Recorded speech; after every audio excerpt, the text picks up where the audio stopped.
Tak prosím vás, jestli bych mohl poprosit nějakou spolupráci, jak jsem vám říkal, jenom ty hru, jo? Začít prostě.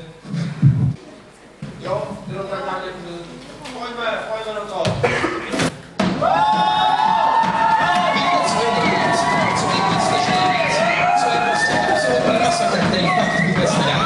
To je ulice, kterou zná každý v tomhle městě i v téhle zemi. Jediná ulice, na které se nikdy nespí ani v hotelových pokojích. Ulice, na které se každý den, každý měsíc, každý rok otevírají desítky nových barů, desítky klubů a na které stovky lidí denně odhazují po stovky, 500, 100 000.